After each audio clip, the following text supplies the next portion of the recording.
মুক্তিযুদ্ধের ইতিহাস রচনা করতে হলে কাসেম নানুতুবিকে বাদ দিয়া মুক্তিযুদ্ধের ইতিহাস রচনা হবে না, শামিলির যুদ্ধকে বাদ দিয়া মুক্তিযুদ্ধের ইতিহাস রচনা হবে না, হযরত জামিন শহীদকে বাদ দিয়া মুক্তিযুদ্ধের ইতিহাস রচনা হবে না। মুক্তিযুদ্ধের ইতিহাস যদি রচনা করতে চাও, দেওবন্দের সর্বপ্রথম ছাত্র মাহমুদুল হাসান দেওবন্দির রেশমি রুমাল আন্দোলনকে বাদ দিয়া মুক্তিযুদ্ধের ইতিহাস রচনা হবে না। হযরত মাহমুদুল হাসান দেওবন্দি রহমতুল্লাহ খেলাই মাল্টার জেলখানার ভিতরে একাধারে 4 বছর ছিলেন। প্রত্যেক দিন ওনাকে রুম থেকে বের করে না হতো, লোহার শিক গরম করে তার পিঠের মধ্যে আর কোমরের মধ্যে লাগানো হতো। ইন্তেকালের পরে দেখা গেছে তার পিঠের মধ্যে আর কোমরের মধ্যে চামড়াও নাই, গোশতও নাই, শুধু হাড্ডি। আমার বন্ধুগণ, তার সুযোগ্য শাগরিদ হযরত হুসাইন আহমদ মাদানী রহমতুল্লাহ আলাইহি, মুক্তিযুদ্ধের ইতিহাস যদি রচনা করতে চাও, হুসাইন আহমদ মাদানী রহমতুল্লাহ আলাইহি লাহোরের কোর্টে দাঁড়ায়া বিচারপতির সামনে যেই বক্তব্য দিয়েছিলেন, সেই বক্তব্যকে ইতিহাস থেকে বাদ দিয়ে মুক্তিযুদ্ধের ইতিহাস রচনা হবে না। হযরত হুসাইন আহমদ মাদানী করাচিতে 146 দ্বারা বন্ধ করে ইংরেজের বিরুদ্ধে যে বক্তব্য রেখেছিলেন, সেই বক্তব্য বাদ দিয়ে মুক্তিযুদ্ধের ইতিহাস রচনা হবে না। মুক্তিযুদ্ধ তোমরা আমাদেরকে শিখাইতে আসো, আমাদের কাছ থেকে শেখাও। হুসাইন আহমদ মাদানী রহমতুল্লাহ আলাইহি লাহোরের কাঠগড়ায় যায় দাঁড়িয়েছেন, আলেম ওলামায়ে কেরাম আজকের মাহফিলের ইন্তজাম করেছেন। আমি আপনাদেরকে সম্বোধন করার মতো সেই যোগ্যতা আমার নাই, তারপরে একটু মেহেরবানি করে আপনাদেরকে সবক শোনাইবার জন্যে আমি একজন তালিবে ইলম হিসাবে বলছি। আপনারা এই কথাগুলি ভালো করে মনে রাখবেন, ছাত্রদের সামনে বলবেন, জনগণের সামনে বলবেন, আপনারা কারা, কওমি মাদ্রাসাওয়ালারা কারা, দেওবন্দি উলামায়ে কেরাম কারা, তাদের পূর্বপুরুষের ইতিহাস কি, তারা কি করে এই দেশে আসছে, সেই কথাগুলি আজকে মুসলমান হিসাবে মানুষের জানা দরকার। হযরত হুসাইন আহমদ মাদানী লাহোরের কাঠগড়ায় দাঁড়িয়েছেন, ইংরেজ বিচারপতির আসন থেকে ডাক দিয়ে বলছেন, মৌলানা সাহেব, আপনার নাম হুসাইন আহমদ?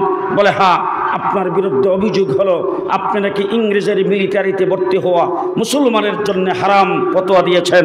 হযরত হুসাইন আহমদ মাদানী কাঠগড়ায় দাঁড়ায় বলছেন, আগেও ফতোয়া দিছি, এখনো দিচ্ছি, সামনেও দেব। ও কওমি মাদ্রাসার ছাত্ররা, শোনো ভালো করে। হযরত মাওলানা মোহাম্মদ আলী জওহার পাশে দাঁড়ানো ছিল, লাভ दिया तार पाए परे बोलছেন, हजरत ये अदालत है, थोड़ा नरमी से बात करे, मुसलमान पर थोड़ा रहम करे। हजरत हुसैन अहमद मदनी मोहम्मद अली जौहर के धक्का दिए सरिয়ে দিয়ে বলছেন, হে মোহাম্মদ আলী জওহর, আজকে ইংরেজের কাঠগড়ায় দাঁড়ায়া আমি যদি ফতোয়া পরিবর্তন করি, হাসরের ময়দানে আল্লাহর নবীর সামনে দাঁড়ানো যাবে না, তার কারণ হলো ইসলামকে পরিবর্তন করা হবে। এই কথা যখন তিনি জোর গলায় শক্তভাবে যখন মোহাম্মদ আলী জওহরকে বলেছেন, তখন ইংরেজ বিচারক কাঠগড়ার থেকে ডাক দিয়ে বলছেন, মৌলানা সাহেব, আপনি কোন জায়গায় দাঁড়ায় কথা বলছেন, আপনি কি টের পান? এই কথা বলার সাথে সাথে হযরত হুসাইন আহমদ মাদানী হাতুড়ির নিচে ছিল কাফনের কাপড়, সেই কাফনের কাপড় টান দিয়ে বের করে উপরের দিকে উত্তোলন করে ইংরেজ বিচারপতিকে ডাক দিয়ে বলছেন, হে ইংরেজের চেলা বিচারপতি, ভালো করে দেখে রাখ, ভালো করে শুনে রাখ, আমি সুস্থ মস্তিষ্কে সব জ্ঞানে বলছি, আমি তোমার কাঠগড়ায় দাঁড়িয়েছি, কলম তোমার হাতে, আইন তোমার হাতে, বিচার তোমার হাতে, তুমি তোমার চেয়ারে বসে আমাকে শুনিতে চড়াইতে পারো, ফাঁসির আদেশ দিতে পারো, যাবজ্জীবন কারাদণ্ড দিতে পারো। জেনে রাখো, আমি কাফনের কাপড় হাতে নিয়ে এসেছি, লাহোরের কোনো একজন ব্যক্তির 5টি পয়সা খরচ হবে না হুসাইন আহমদকে দাফন করতে। তুমি যদি আমাকে ফাঁসির আদেশ করো, ফাঁসির মঞ্চে যায় হুসাইন আহমদ মাদানী বলবে, ইংরেজের মিলিটারিতে ভর্তি হওয়া মুসলমানের জন্য হারাম, ইংরেজের বিরুদ্ধে যুদ্ধ করা ফরজ। করাচিতে 144 দ্বারা জারি করা হয়েছে। হুসাইন আহমদ মাদানী সেখানে বক্তব্য রাখবেন। ইংরেজ হ্যান্ড মাইকে ঘোষণা করতেছে, আজকের সমাবেশ নিষিদ্ধ ঘোষণা করা হলো, সমাবেশ চলবে না, আপনারা চতুর্দিকে যে যেখান থেকে আসছেন চলে যান। যদি সমাবেশ কেউ চালাইতে চায়, যিনি সভাপতিত্ব করবেন, যিনি সমাবেশের পরিচালক হবেন, দেখা মাত্র গুলির অর্ডার। হুসাইন আহমদ মাদানী রহমতুল্লাহ আলাইহি লাভ দিয়ে যায় দাঁড়াইছেন স্টেজে। দাঁড়ায়া এই সদরিয়ার বোতাম টান দিয়ে খুলে দিয়েছেন। টান দিয়ে সদরিয়ার বোতাম খুলে দিয়ে বুক টান করে দাঁড়ায়া বলছেন, আমি এই সমাবেশের সভাপতি, আমি পরিচালক। আরো আস্তে, আল্লাহু আকবার, আরো আস্তে। আমি সভাপতি, আমি পরিচালক, করে গুলি। চতুর্দিক থেকে ইংরেজ গুলি করতে শুরু করেছেন। হুসাইন আহমদ মাদানির গায়ে একটা গুলিও লাগে নাই। মধ্যখান দিয়া যেহেতু কথা আসছে এই জন্য বলে দিচ্ছি, হুসাইন আহমদ মাদানি করাচির সেই স্টেজে দাঁড়ায়া সদরিয়ার বোতাম খুলে দিয়ে, কুডের বোতাম খুলে দিয়ে বুক টান করে দাঁড়িয়েছিলেন। এরপর থেকে হুসাইন আহমদ মাদানি আর বোতাম লাগাই নাই, আমরা বোতাম লাগাই না। ওই যে দেখেন বোতাম খোলা, ওই যে দেখেন খোলা, আমরা বোতাম লাগাই না।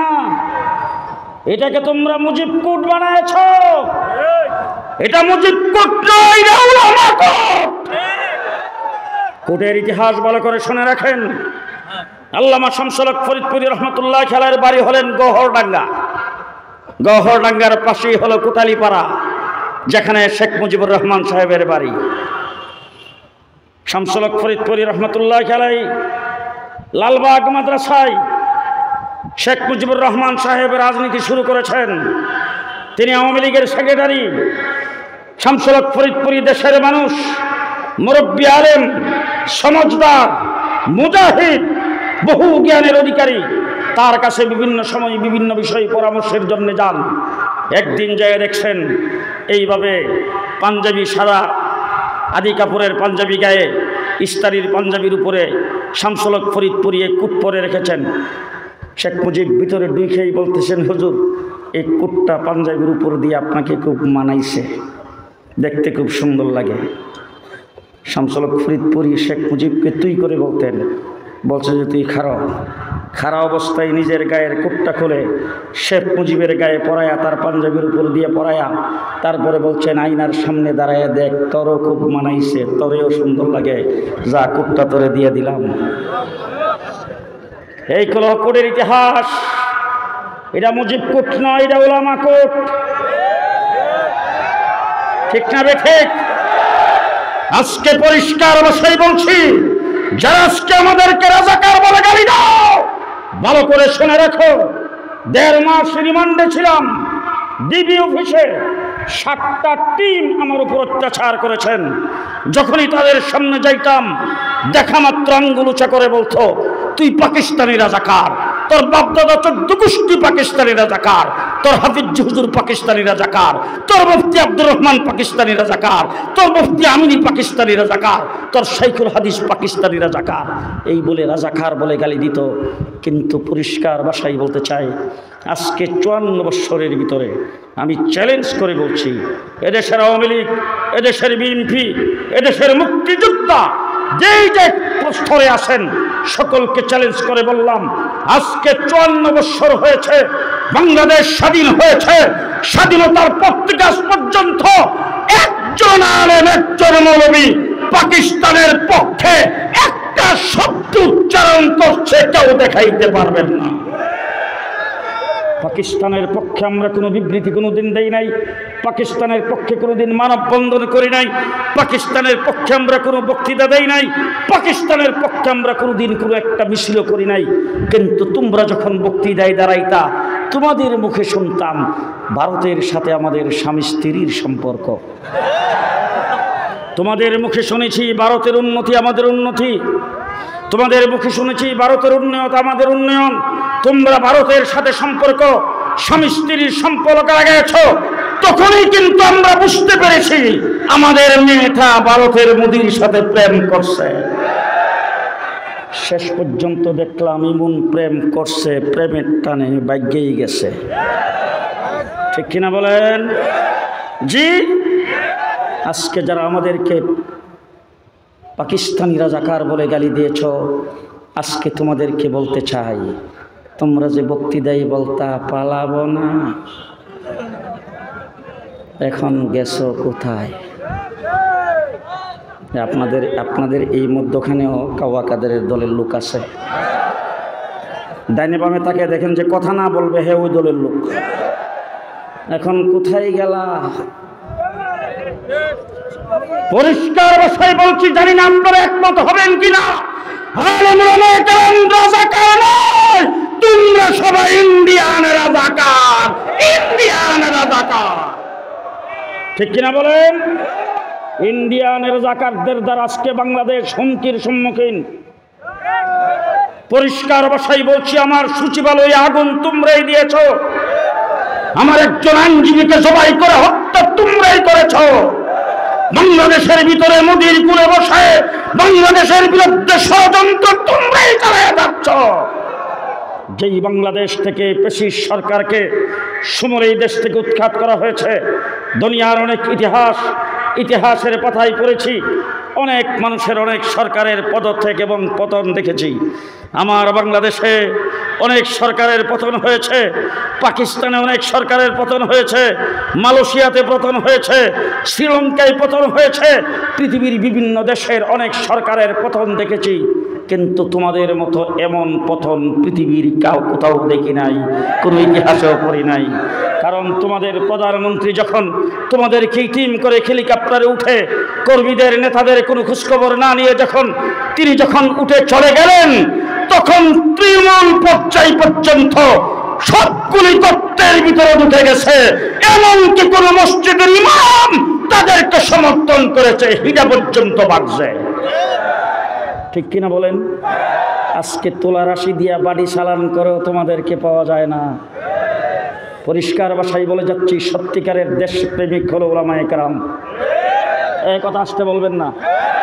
আজকে গোটা বাংলাদেশকে চ্যালেঞ্জ করে বলতে চাই, বাংলাদেশের কোন একজন আলেম 5টি টাকা নিয়ে সুইস ব্যাংকে অ্যাকাউন্ট করছে, কেউ যদি দেখাইতে পারে, আমি আর মাইকের সামনে দাঁড়াবো না। কোন একজন আলেম বেগমপাড়ায় বাড়ি করেছেন?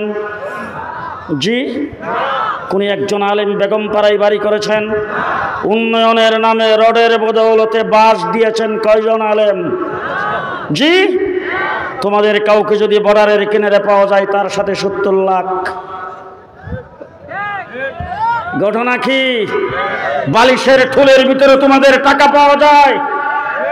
নেতাকে গ্রেফতার করতে যায় লিফটের গর্তের ভিতরে পাইছে 400 কোটি। আজকে দেশটাকে লুটপাট করেছো তোমরা, দেশের সম্পদকে লুটপাট করে বিদেশের বাড়িতে পাহাড় জমাইছ। আমরা এদেশে দেশপ্রেমিক, আমরা কোনো ভিন দেশের রাজাকার নয়। এই দেশের উলামায়ে কেরাম দেশ স্বাধীন করেছেন, দেশের জন্য রক্ত উলামায়ে কেরাম দিয়েছেন। হ্যাঁ মুসলমানেরা, ফলশ্রুতিতে উলামায়ে কেরামের লড়াইয়ের কারণে দেশ স্বাধীন হয়েছে। ইংরেজ এই দেশে টিকতে পারে নাই। যাদের সূর্যাস্ত যেত না, লাঠি ডান্ডার বাড়ি খেয়ে এমন এক জায়গায় আবদ্ধ হয়েছে যেখানে তাদের মাথার উপরে 6 মাস সূর্য ওঠে না। ইংরেজ এই দেশ থেকে বিতাড়িত হয়েছে, বিদায় করেছে আমরা। ইংরেজের বিরুদ্ধে লড়াই আমরা করে এই দেশ স্বাধীন করেছি। 1947 সনে দ্বিজাতি তত্ত্বের ভিত্তিতে দেশ স্বাধীন হয়েছে। একটার নাম হিন্দুস্তান, আর একটার নাম জি পাকিস্তান। এবার কিছু জিনিস আমি আপনাদের কাছে জানবো। যারা বসে আছেন, কেউ যদি কাছের থেকে উঠতে চায়, টান্দা বসাইবেন, গুনাহ হইলে আমার সওয়াব হইলে আপনাদের। যে উঠতে চায়, সংক্ষিপ্ত সময়ে কথা হবে, কথাগুলি আপনাদের কাছ থেকে বলাইতে চাই। আমাদের ভাষা কি? জি বাংলা। আমরা জাতে কি? বলেন বলেন। আমরা জাতে বাঙালি, ভাষা বাংলা। আচ্ছা বলেন তো, আমাদের পাশে, আপনাদের পাশে যে কলিকাতা, পশ্চিমবঙ্গ ভারতের, হিন্দুস্তানের এরিয়া, এটার ভাষা কি? বাংলা। তারা জাতে কি? বাঙালি। আমার দেশের বাড়ি ব্রাহ্মণবাড়িয়া, ব্রাহ্মণবাড়িয়ার পাশেই হইল ত্রিপুরা, যেটার রাজধানী হলো আগরতলা, ওইটার ভাষাও বাংলা, তারাও জাতে বাঙালি। এবার আমি জিজ্ঞেস করতে চাই, ওই পারও বাংলা, এই পারও বাংলা, আমরাও বাঙালি, তারাও বাঙালি। কিন্তু 1947 সনে যখন দেশ স্বাধীন হলো, পশ্চিম পাকিস্তানের সাথে আমাদের বর্ডারের কোন সংযোগ নাই, তারপর আমরা কোন ভাগে ছিলাম? কোন ভাগে? তাইলে এবার আপনাদের কাছে প্রশ্ন, পাকিস্তান আমরা কেন হইলাম? কলিকাতার তারা কেন হিন্দুস্তান হইল, আমরা কেন হইলাম পাকিস্তান? বলেন বলেন বলেন। পরিষ্কার, ছাত্রলীগ, যুবলীগ, ছাত্রদল, যুবদল, রাষ্ট্রে যারা নাগরিক পার্টি করেছেন, জুলাই আগস্টের আন্দোলনে আবু সাঈদের সঙ্গে যারা জীবন দিয়েছেন, লড়াই করেছেন, আপনাদের সকলকে বলে যাচ্ছি, আমার এই পূর্ব পাকিস্তান, বর্তমান বাংলাদেশ, মুসলিম হিসাবে আমরা পাকিস্তান হয়েছিলাম। কি হিসাবে পাকিস্তান?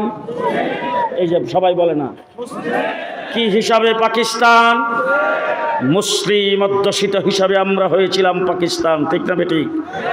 এবার পশ্চিম পাকিস্তানিরা যখন আমাদের সঙ্গে বৈষম্যমূলক আচরণ শুরু করেছেন, তারা যখন আমাদেরকে বিভিন্নভাবে যখন তারা আমাদের উপর নির্যাতন চালিয়েছেন, ভাষা যখন তাদের উর্দু ভাষা আমাদের উপর চাপাই দিতে চাচ্ছেন, রাজনীতিতে, আমাদেরকে শিক্ষানীতিতে, সমাজনীতিতে বিভিন্নভাবে যখন তারা বৈষম্যমূলক আচরণ শুরু করেছেন, তখন পাকিস্তানি হানাদারদের বিরুদ্ধে যুক্তফ্রন্ট গঠিত হয়েছিল। সেই যুক্তফ্রন্ট হয়েছিল 5 জন ব্যক্তির নেতৃত্বে। কয়জন? তার মধ্যে 1 নম্বর ব্যক্তিরা ছিলেন আমার হযরত মাওলানা আতহার আলী রহমতুল্লাহি আলাইহি। এই মাদ্রাসার ছাত্ররা ভালো করে মনে রাখবা, তার 1 নম্বর ব্যক্তি ছিলেন আলেম উলামায়ে কেরামের মধ্যে রাজনীতির পূর্বা হযরত মাওলানা আতহার আলী রহমতুল্লাহি আলাইহি। 2 নম্বর ব্যক্তি ছিলেন মাওলানা ভাসানী। 3 নম্বর ছিলেন হুসেন শহীদ সরওয়ার্দী। 4 নম্বর ছিলেন শেরে বাংলা একে ফজলুল হক। 5 নম্বরে ছিলেন শেখ মুজিবুর রহমান। কয়জন? জেলখানার ভিতরে বসে তথাকথিত 15 বৎসর যারা দিনের বুট রাতে করে ক্ষমতায় ছিলেন, তাদের বানানো ইতিহাস জেলখানায় বসে পড়লাম। সেই ইতিহাসের পাতায় কোথাও মাওলানা আতহার আলীর নামটাও তারা রাখে নাই। আজকে শুনে রাখেন, মাওলানা আতহার আলীর নেতৃত্বে হয়েছিল যুক্তফ্রন্ট। 1970-এ, লম্বা ইতিহাস সংক্ষেপে বলতে চাই, 70-এ আসলো নির্বাচন। শেখ মুজিবুর রহমান সাহেবের আওয়ামী লীগ মুসলিম লীগের নাতি। মুসলিম লীগের বিশ্বাস হয়েছে না? সর্বপ্রথম শেখ মুজিবুর রহমান সাহেব করতেন মুসলিম লীগ। মুসলিম লীগ দিয়ে তার রাজনীতি শুরু। 2 নম্বরে তিনি মুসলিম লীগ থেকে বের হয়ে এসে করলেন আওয়ামী মুসলিম লীগ। তাহলে আওয়ামী মুসলিম লীগ মুসলিম লীগের ফোলা। কথা বলেন। কিছুদিন পরে ইসলাম শব্দের সাথে মুসলিম শব্দের সাথে উনার এতই বিরোধ ছিল, মুসলিম শব্দ বাদ দিয়ে করেছেন আওয়ামী লীগ। আওয়ামী লীগ কি হইল? মুসলিম লীগের জি মুসলিম লীগের নাতি। যখন 70 ইলেকশনে দাঁড়াইলেন, শেখ মুজিবুর রহমান সাহেব নির্বাচনী ইশতেহারে ঘোষণা করলেন, আমার দল যদি সরকার গঠন করে নিরঙ্কুশ সংখ্যাগরিষ্ঠতা পায়, আপনারা যদি আমাকে ভোট দেন, ইসলামের বিরুদ্ধে কিছুই করা হবে না। সেই কথা যখন দেশের জনগণ দেখল, 1947 সনে দেশ তারা স্বাধীন করেছেন, দেশ স্বাধীন হয়েছে মুসলমান অধ্যুষিত হিসাবে, মুসলিম হিসাবে। তারা যখন দেখলো ইসলামের বিরুদ্ধে কিছুই করা হবে না, তখন সবাই মিলে সিল মারো ভাই সিল মারো। নৌকা মার্কায় সিল মারলেন। সিল মারলা নৌকা মার্কা আওয়ামী লীগ নিরঙ্কুশ সংখ্যাগরিষ্ঠতায় তারা সরকার গঠন করার মতো আসন পাইলেন, তারা নির্বাচনে ফাঁস করলেন। কিন্তু পশ্চিম পাকিস্তানিরা শেখ মুজিবুর রহমান এবং আওয়ামী লীগের হাতে ক্ষমতা হস্তান্তর করতে রাজি হয় নাই। যখন ক্ষমতা হস্তান্তর করতে যখন রাজি হলো না, গণতন্ত্রের পথে যখন বাধা হয়ে দাঁড়াইল, বাংলাদেশের 7.5 কোটি মানুষ অস্ত্র ধরে 9 মাস যুদ্ধ করে স্বাধীন করেছে বাংলাদেশ। আজকে পরিষ্কার ভাষায় বলে যাচ্ছি, মুক্তিযুদ্ধ 71-এর মুক্তিযুদ্ধ একক কোনো ব্যক্তির অবদান নয়, একক কোনো দলের অধিকার অবদান নয়, বাংলাদেশের 7.5 কোটি মানুষের অবদান। মুক্তিযুদ্ধ যখন করেছেন তখন মেজর M.A. জলিল সাহেব 9ম সেক্টর কমান্ডার, হযরত হাফিজ হুজুরের মুরিদ হয়েছিলেন। হাফিজ হুজুরের সঙ্গে একসাথে আন্দোলন সংগ্রামী ছিলেন। তার সাথে এক জায়গায় সফরে যাচ্ছিলাম, পাশাপাশি আসনে বসেছি গাড়িতে। তাকে জিজ্ঞেস করেছিলাম, জলিল ভাই মুক্তিযুদ্ধের একটু স্মৃতিচারণ করেন। তিনি তখন বলছিল, আমরা যখন মুক্তিযুদ্ধ করি তখন আমরা যেহেতু মুসলমান ছিলাম মুক্তিযুদ্ধের রণাঙ্গনে আলেম উলামায়ে কেরামের কাছ থেকে আমরা ফতোয়া নিয়েছিলাম, যুদ্ধের ময়দানে যখন নামাজের টাইম হবে তখন অর্ধেক অর্ধেক ভাগ হয়ে এক অর্ধেক নামাজ আদায় করবে, আরেক অর্ধেক যুদ্ধ করবে। আমরা যুদ্ধের রণাঙ্গনে জামাতের সাথে আজান দিয়ে নামাজ আদায় করেছি। তাহলে আজান দিয়ে জামাতের সাথে নামাজ আদায় করে যারা যুদ্ধ করেছেন তারা দেশটাকে ধর্মনিরপেক্ষতা বানাইবার জন্য করেছেন? কথা না বললে কোন দলের? তারা ধর্মনিরপেক্ষতা বানাইবার জন্য, দেশটাকে ধর্মনিরপেক্ষ বানাইবার জন্য যুদ্ধ করেছেন।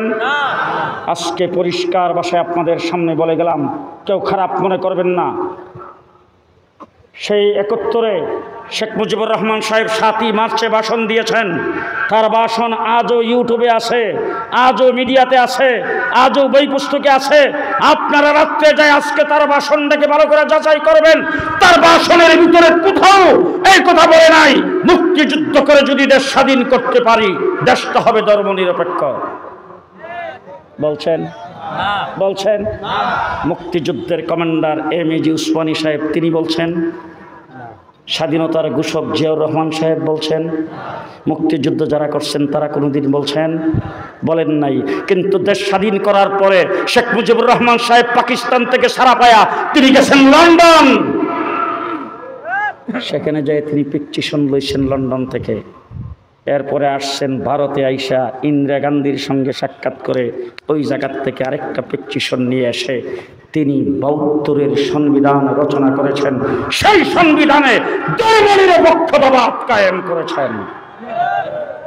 পরিষ্কার ভাষায় বলে যাচ্ছি, আজকে বাংলাদেশের বিএনপি, জামাত, এই দেশে যারা রাজনীতি করছেন, আগামীতে যারা ক্ষমতায় যাবেন, সরকার গঠন করবেন, পরিষ্কার ভাষায় বলতে চাই 72-এর সংবিধান কাশ্মীরে নিক্ষেপ করে দিতে হবে, কাশ্মীরে নিক্ষেপ করে দিতে হবে, কাশ্মীরে নিক্ষেপ করে দিতে হবে।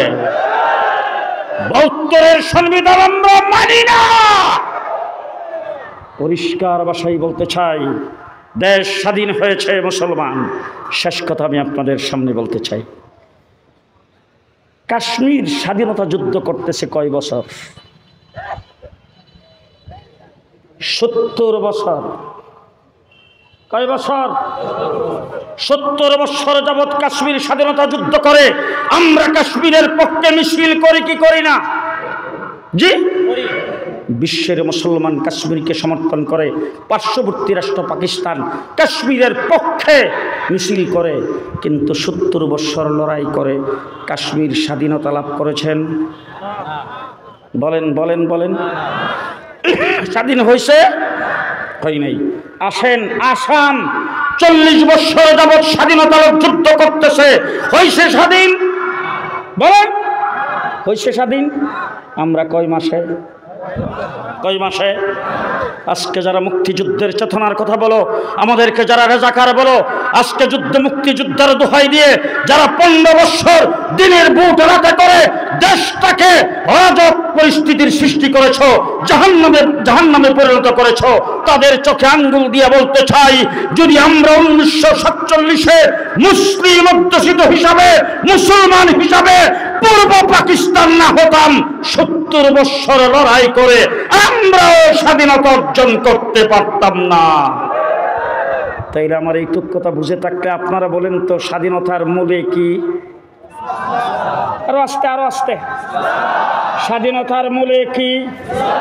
আরো জোরে, স্বাধীনতার মূলে কি? ইসলাম। এবার দেশ স্বাধীন হয়েছে 54 বছর। শেষ কথা আপনাদের সামনে বলে যাচ্ছি, যদি আমার কথা সমর্থন করেন 2 হাত উঁচু করে সমর্থন জানাবেন। দেশের সর্বপ্রথম সোনার বাংলা দেখেছি, তারপরে দেখেছি সবুজ বাংলা, এরপরে দেখেছি আপনাদের এরশাদ সাহেবের নতুন বাংলা। 9 বছরের প্রেসিডেন্ট, 10 বছরের জেল।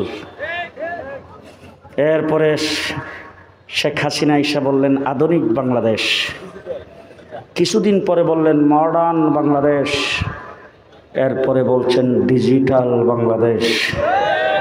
পদ্মা সেতু উদ্বোধনের পরে বলছেন স্মার্ট বাংলাদেশ। কি বাংলাদেশ?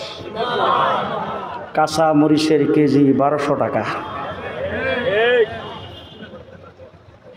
তাইলে দেখতে দেখতে সোনার বাংলা দেখেছি, একজনে বমি করছে আর একজনে খাইছে। দেখলাম সবুজ বাংলা, দেখলাম নতুন বাংলা, দেখলাম আধুনিক বাংলা, দেখলাম মডার্ন বাংলা, দেখলাম ডিজিটাল বাংলা, দেখলাম স্মার্ট বাংলা।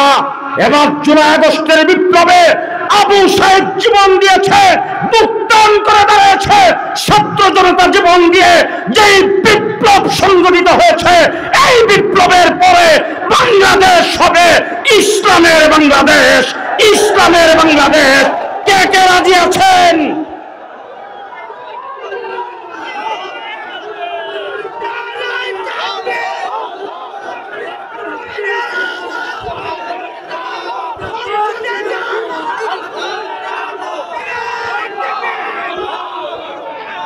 কয়েকটি কথা শুধু আপনাদের সামনে আপনাদের স্বীকৃতি দিতে চাই। আমার বাংলাদেশের সংবিধানে ইসলামের বাংলাদেশ করতে হলে সংবিধানের প্রথমে আল্লাহর উপর পূর্ণ আস্থা ও বিশ্বাস থাকতে হবে। কে কে রাজি? কে কে রাজি? হাত উঠায় রাখেন, যদি সমর্থন না করেন হাত নামাইবেন। 2 নম্বরে বলতে চাই, পাইতারা চলছে বহুত্ববাদ বাংলাদেশের সংবিধানে রাখার জন্যে। একটু সামান্য ধারণা দিচ্ছি, বহুত্ববাদ যদি কায়েম হয়, হিন্দু মেয়ে মুসলমান ছেলের সঙ্গে বিয়ে হবে, হিন্দু মেয়ে মুসলমান হওয়া লাগবে না। মুসলমান ছেলে খ্রিস্টান মেয়েকে বিয়ে করবে, খ্রিস্টান ছেলে মুসলমান মেয়েকে বিয়ে করবে, পরস্পর বিবাহ শাদী হবে। আপনি বাধা দিলে মানবাধিকার লঙ্ঘন। পরিষ্কার ভাষায় বলতে চাই, বহুত্ববাদ বাংলাদেশের সংবিধানে থাকতে পারে না, থাকতে দেওয়া হবে না। রাজি আছেন? রাজি আছেন? রাজি আছেন? পরিষ্কার ভাষায় বলছি, যুব সমাজ জাগুন, জাগ্রত হন। জীবনে রক্ত অনেক দিয়েছেন, জীবনে অনেক ত্যাগ স্বীকার করেছেন, নেতার জন্য রক্ত দিয়েছেন, মার্কার জন্য রক্ত দিয়েছেন, দলের জন্য রক্ত দিয়েছেন। আসুন এবার জীবনের শেষ রক্ত দিতে চাই বাংলাদেশে ইসলাম প্রতিষ্ঠা করার জন্য। কে কে প্রস্তুত আছেন? হাত তুলে দেখান। প্রস্তুত আছেন? প্রস্তুত আছেন?